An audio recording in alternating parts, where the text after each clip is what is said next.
Well, good morning and welcome to the Power Breakfast News, the online edition. My name is Waihiga Mwaura.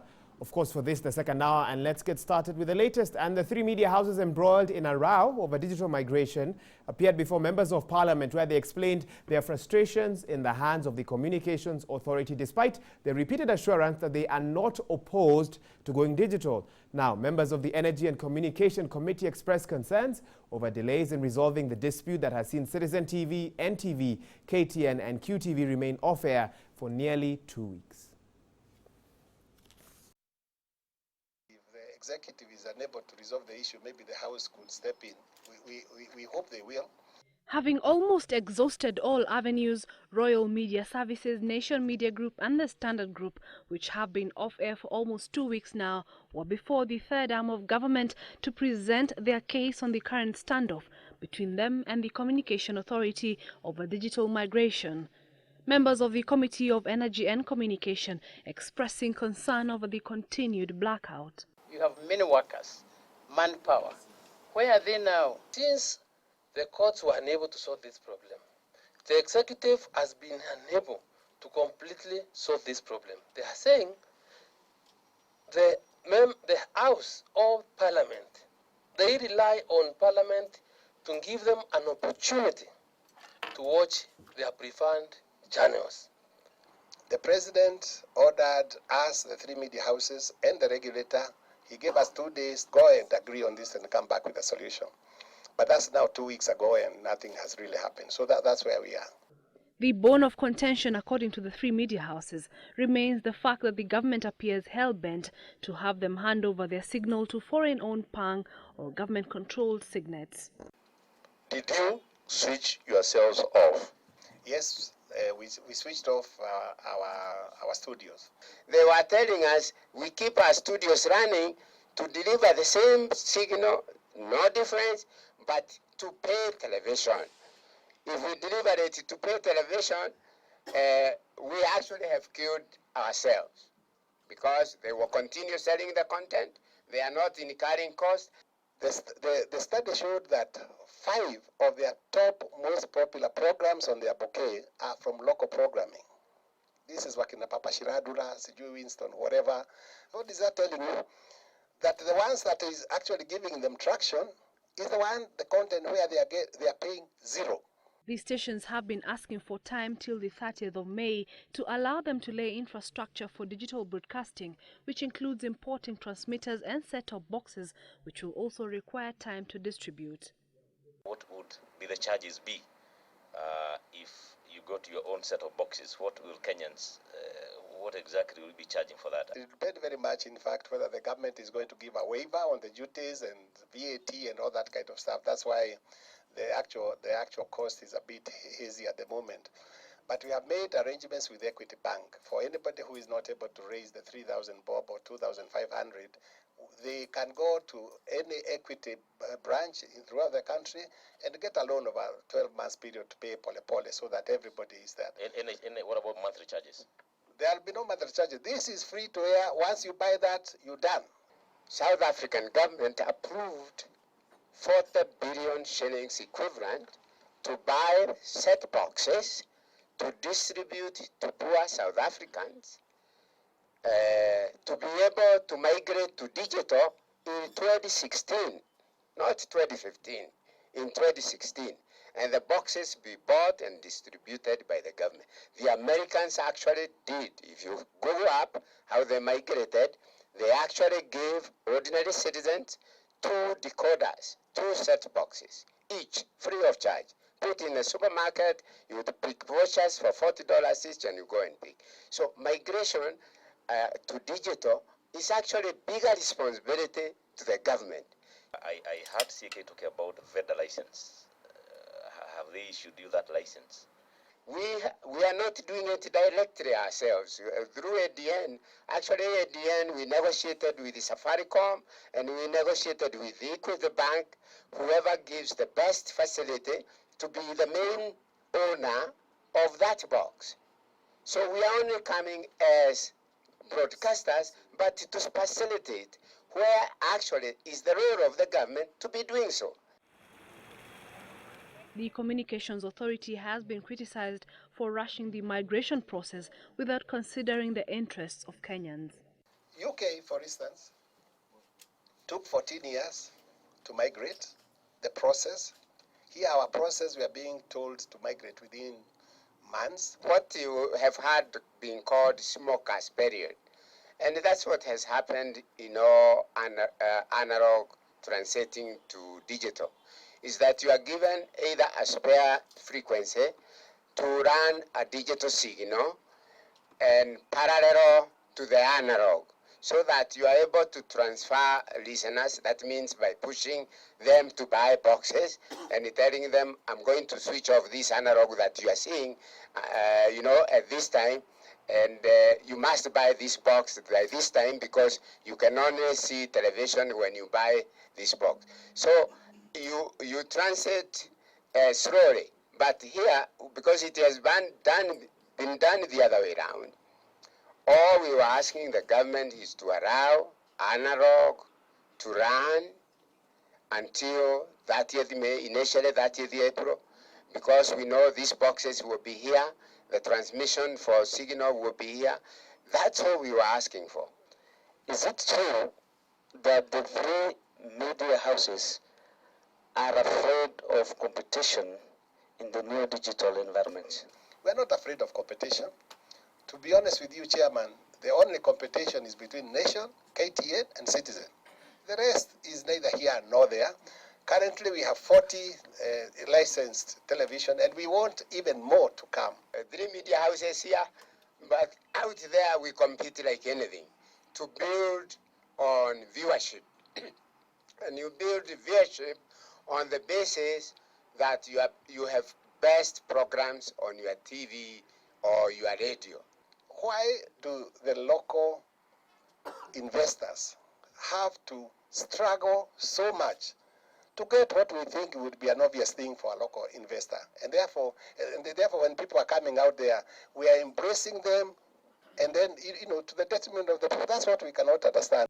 The committee last week heard from the Communications Authority and is now expected to table a report before the House. Esther Kahumbi, Citizen TV Online Edition. Oh, thank you, Esther Kahumbi, for that report. Elsewhere, Babu Namwamba has spectacularly survived a bid to topple him from the chairmanship of the Public Accounts Committee, PAC, over corruption claims. Though 13 out of the 26 committee members voted to oust the Budalangi Member of Parliament as PAC chairman, Namwamba survived since at least one more member was required to back the no-confidence motion. But as Francis Gashuri reports, intense lobbying and a last-minute intervention by court leader Raila Odinga is what saved Namwamba from a disgraceful exit. Budalangi lawmaker Babu Namwamba's tenure as the chairman of the Public Accounts Committee seemed destined for a premature and ignominious end as members walked to Committee Room number 9 at Parliament Buildings for a vote of no confidence motion against the second-time parliamentarian. But behind the scenes intrigues, intense lobbying and last-minute change of heart saved Namwamba from a disgraceful exit over allegations of bribery, doctoring committee reports and general abuse of his position. What has happened today really is that good has triumphed over evil. Truth has triumphed over lies and speculation. But Namwamba had survived by the skin of his teeth, with 13 out of 26 members of the committee voting to oust him. Those pushing for his impeachment needed at least 14 votes to remove him, as House rules dictate that more than half of the membership must back a successful no-confidence motion. 9 members voted to save Namwamba. The committee's Vice Chair Cecily Mbarire and Andrew Mwadime of Mwatate abstained, while 2 committee members kept off the voting exercise altogether. Those who were against got 13, they fall short of 1, and therefore Abab remains the chair of PAC until 6 months from now. Mwatate Member of Parliament Andrew Mwadime, Ijara's Mohamed Abbas, and his Nyotike counterpart Eddie Kanyanga were the 3 core members of Parliament who had signed in support of the Namwamba impeachment motion. But sources indicate that a last evening intervention by opposition chief Raila Odinga forced them to change their mind. Yeah, we came back as ODM together and we decided we can't remove our chairman and our SG. He will remain the chairman and the SG for many years to come. No. He's supposed to be there. He's our chairman. But when there is serious allegations against him, and he makes serious allegations against other members to divert attention, then there is a problem. Something needs to be done. Let the anti-corruption come and find out further what is happening in this committee. It is important. And this matter has turned out from the deliberations that we have had today that this is politics at play. And it is politics both sides. It is politics within my own home, and my home is CORD, ODM, so it's politics within CORD, and it's also politics from rivals. But what I'm happy about is that I have been vindicated. Namwamba says though he has survived what he calls the most difficult week, pulling the committee together will be his immediate task. This is a matter that has been triggered by external forces.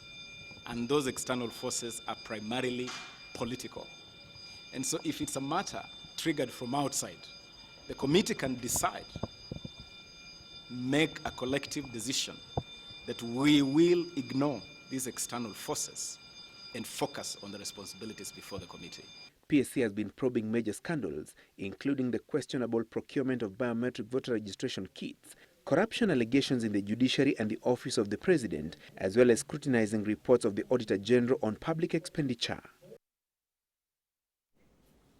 Staying in Parliament now, Parliament has resolved to form an 8-member task force to spearhead efforts to save the CDF following a High Court ruling that declared it unconstitutional. A Speaker's informal meeting resolved to appeal the ruling, push for amendments to the CDF Act, as well as seek an extension of the 12-month window given by the court to make changes that would entrench it in the Constitution. The task force members will be decided by the House leadership next week.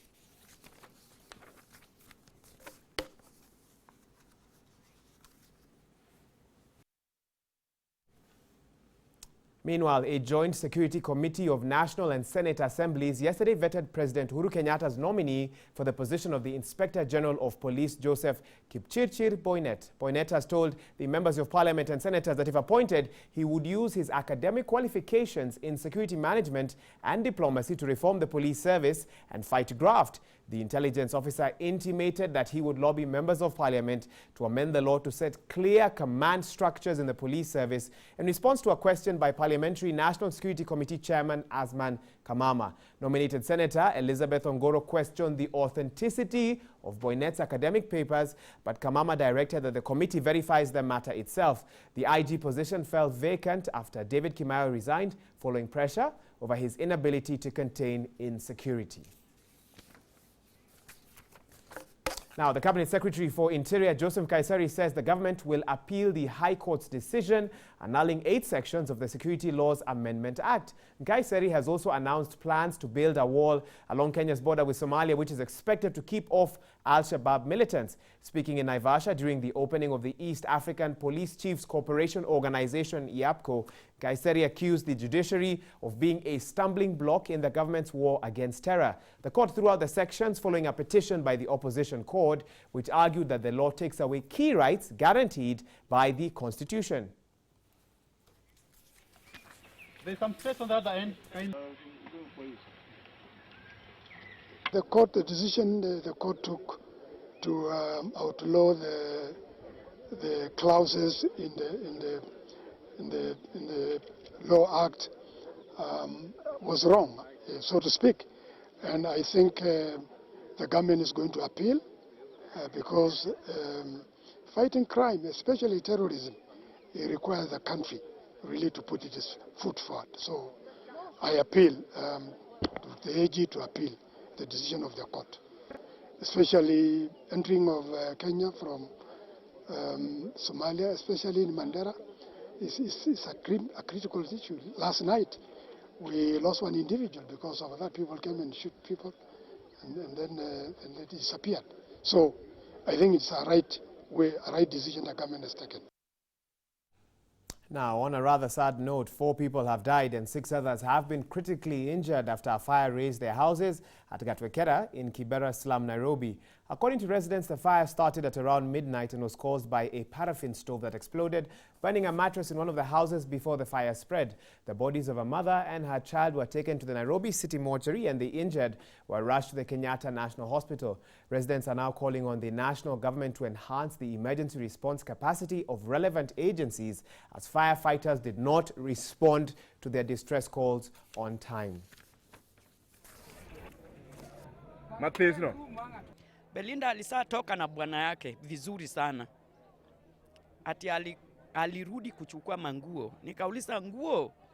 Ati akachukua beseni, sijui alifunika kichwa yake, ati anaenda kuchukua manguo zake. Vile aliingia kwa nyumba, moto akazidi. Sasa hiyo dada yangu aliniambia hivyo. Niseme tu ni wananchi ambao walijitokeza, walisikia manduru ikipigwa hapa na pale na wakajitokeza kwa haraka na wakaweza kuzima hiyo moto. Haikuchukua kama nusu saa hivi. Sasa zile wananchi walikuwa wameingia. Very sad state of events there. Well, we wind up with the day's sports, and Liverpool were dumped out of the Europa League round of 32 after a 5-4 loss on penalties to Besiktas, when regular time saw a 1-1 aggregate stalemate. Besiktas scorer Tolga Arslans forced extra time with this goal in the 72nd minute. Besiktas take the lead, and it's the substitute Tolga Arslan with his first goal for the club. Gökhan Toure again causing problems as he's done throughout the night. Lovely turn from them home and out. Now Besiktas are the third team to have beaten Liverpool in a competitive penalty shootout. Liverpool are out of Europe. Besiktas with a perfect penalty performance. And the Turkish side advance to the last 16. Dejan Lovren, the unlucky man. It's full time here in Istanbul, and we leave you with a news. Well, that's all we had time for on the Power Breakfast News. Always a pleasure bringing you the day's news. Of course, keep it www.citizentv.co.ke. We'll have more news in our subsequent bulletins. But for now, my name is Wahiga Mora. Enjoy the rest of your Friday.